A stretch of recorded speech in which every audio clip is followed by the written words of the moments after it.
We continue to follow the breaking news, the sad news of the death of country music icon Dolly Parton. Her family announcing the news on social media. Parton was 80 years old. Her nephew put this message out about his late aunt. Hey everyone, my name is Brian Seaver, son of Cassie Parton, and I'm representing the Parton and Owens family today, announcing the passing of my Aunt Dolly Rebecca Parton Dean. Sister, sis, Aunt Granny to one generation and Gigi to the next. This video announcement is something Dolly asked of me years ago, before I fully absorbed it as a future reality. As her head of security for more than 2 decades, a role my father Larry held before me, I have imagined the heaviness of this moment, but haven't truly felt it until now. It is an honor that is mixed with absolute pride and great sadness. But sadness lies with us, not with Dolly. Dolly has lived in the light and is in the arms of Jesus, surely met by Carl, her parents, and countless others who have watched her and longed for her to meet them in the heavens. I first went on the road with Dolly as a kid, getting a taste of the road life in the early 1980s. Dolly opened doors not just for me, but for her entire family to reach the potential we didn't even know was possible. Dolly also opened doors for generations of singers, songwriters, musicians, and dreamers from every walk of life and across every continent. By her example, we believed that anything was possible. She never saw a door she couldn't open, and the doors she opened made and changed history. My family and I have shared a lifetime of beautiful memories with Dolly, but so have you.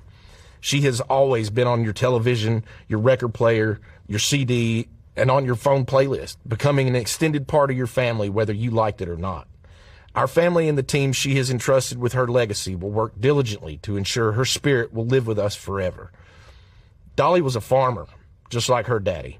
He farmed the soil, she farmed songs and happiness. Dolly called me and said she wants to rest in a beautiful bed of plush cotton because after a life wearing heavy rhinestones, she finally deserves to be comfortable and have some rest. Rest in peace, Aunt Dolly, Aunt Granny, Gigi. May God bless Dolly Parton, and may God bless you all. She will always love you. That's from the family of Dolly Parton, obviously a pre-recorded statement. We don't know much more about the details of the passing of Dolly Parton or what the cause was, but I want to bring in Chloe Malas, who's been covering for a long time now. You cover entertainment, you've been covering Dolly Parton, and recently we've been talking a lot about her health because she has been pretty public in saying, I have some things going on in my health and I need to deal with those. Sure. Well, I think really there was so much interest in Dolly Parton's health when she canceled some of her Las Vegas residency dates. Right. And so many questions were swirling, and she went on and she did this video that she taped.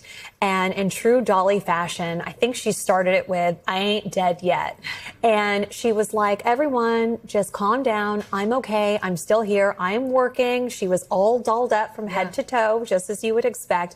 And she said that while her husband, Carl, had been struggling with his own health issues, she said that she neglected her own and that she was finally going to the doctor and getting the help that she needed. We know that she had kidney stones and some procedures to deal with that. But there was an event earlier this month at Dollywood that she was scheduled to make an in-person appearance at. And she actually instead appeared virtually, telling her fans that her doctors advised her not to make the journey to Tennessee, to Dollywood, to be there with them. But again, we don't know specifically what had been going on recently in her life, but she did just talk to People magazine just last week, talking about neglecting her health, but that she was okay and that she was still working. But clearly there is some level of, sophisticated orchestration by her family to have this prepared video, perhaps waiting, but we just don't know exactly if that was always the case or if something happened. And we don't know the timing of her death either, so it could be this happened a bit ago and they're just now telling us. Let's talk about her life just a little bit, because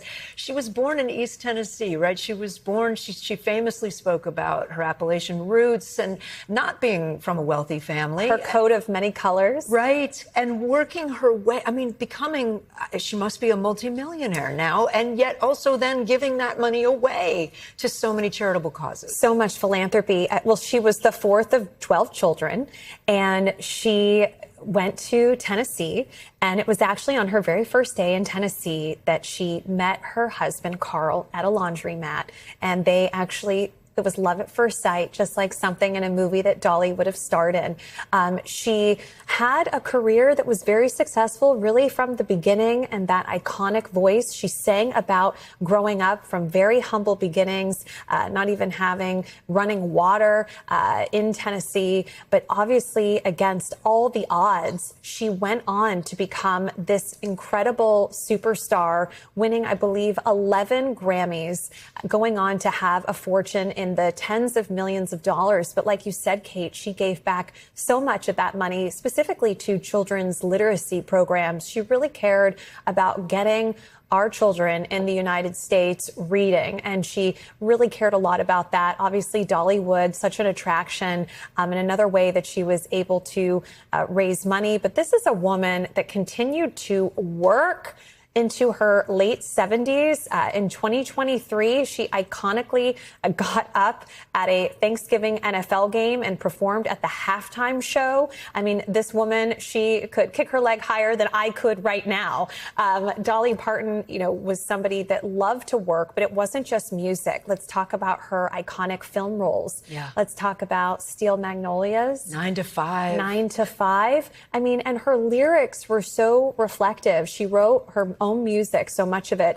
Islands in the Stream, right? I Will Always Love You. I mean, music that has been so the many. soundtrack. There's no way we could even list all of them. Speaking of that, Kate, the tributes are pouring in. I am sure that everyone's Facebook page and Instagram and TikTok will be just flooded over the next couple days. And some of the people that have spoken out, I want to read you some of what they are saying today. Jamie Lee Curtis writes, "They say don't meet your heroes. Her bravery to know that she was more than they thought she was and that she needed to break away and move on into new work and new possibilities led her to write I Will Always Love You as her way of thanking and loving. But moving on, she is a great example for us all." Casey Musgraves also posting to social media, talking about how the world just lost such a bright light. Somebody whose page I went on, I haven't seen a tribute just yet, is Miley Cyrus, her goddaughter. I know they were so close. They made music together. Dolly was such a supporter of Miley Cyrus and so proud of her. And I know that Miley Cyrus, they were so close. We haven't seen a post from her just yet. Well, you imagine people may need some time to process all of this. The President Trump, has just announced that he wants to lower American flags across the country for a week in tribute to Dolly Parton. I mean, this is someone who crosses all political parties and all, I think, is revered by most Americans. Yeah, I mean, I think that there's just something about Dolly Parton that I think elicits so much joy from so many. I remember growing up, there was a man that I knew who was a good friend of our family, and he would go to Dollywood every single year, and he talked about how Dolly's music got him through some incredibly tough times. And I think that that was what was so remarkable about Dolly. She was self-deprecating, but she was also a shrewd businesswoman. She was an incredible godmother and an incredible friend, and she had so many nieces and nephews very close to her family, and had this incredible decades-long marriage to Carl for 60 years. And he really didn't like the public eye. He rarely went with Dolly to any of her public appearances, but she joked and said that she liked that, but she was very good about having, her professional life was one way and her private life was very private. And Dolly Parton, obviously, she said in July of 2025, that words can't do justice to the love we shared for over 60 years. I mean, they truly loved each other so much, and he passed away just last year. So I think that many people, whether it was her music or her movies, there is a connection. She left footprints on our heart, that's for sure. That's a good way of putting it, Chloe. Thank you so much. We're going to have much more on the legacy of Dolly Parton here on NBC News. Much more tonight on NBC Nightly News as well with Tom Yamas. We thank you for watching. And remember, stay updated on breaking news and top stories on the NBC News app or watch live on our YouTube channel.